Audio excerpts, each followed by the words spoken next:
Today we are at Germania Place, which is located in downtown Chicago, and this is where the novel Trapped on the Wheel begins. And it is here that the fraternal twins have their coming out party, 18 years old, and this is really where the wonderful story has its start. My name is Lillian Davenport-Prutzak. I am a graphic designer, and I designed the cover and all the case illustrations for the book Trapped on the Wheel. My father's name was Dickinson, that was my maiden name, and he was a contractor in Chicago.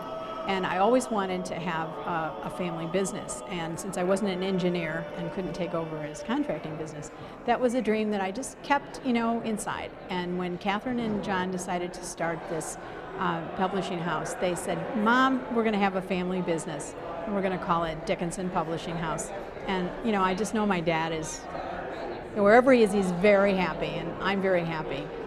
I remember when I first started typing Trapped on the Wheel, I was about 8 years old, and originally it was about Alexander, who was 8 at the time, and now since then we've had draft after draft, and I've become a really great typist over the years. And it's great to see now the finished product. It really has blossomed into a wonderful historical novel, and it's great that I've been there all along the way.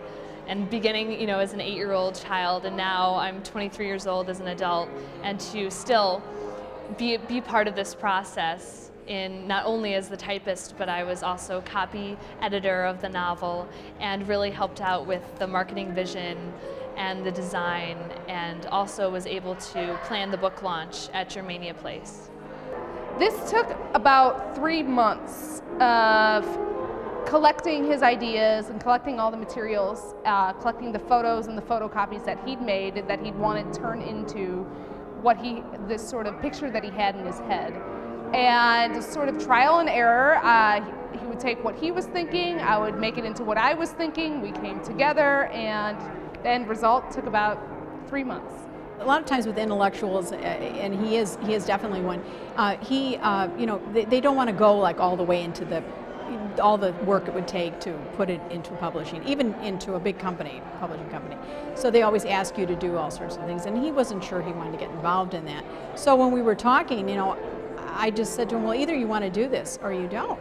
And then he said, well, maybe I'll just help Fred Schaefer, who is a novel teacher. And I said, oh, you want to be Fred Schaefer's helper?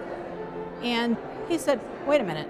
He thought about that, and he told Fred that. He said, I was ready to be your helper until my wife put those words out. And I was just, I told him I love him no matter whether he does this or not, whether he writes the novel or not, much less publish it. But I knew that for him, he needed to do what he needed to do. And if he was going to do it, then he needed to do it. So I guess he did. And our daughter was instrumental totally in having this happen.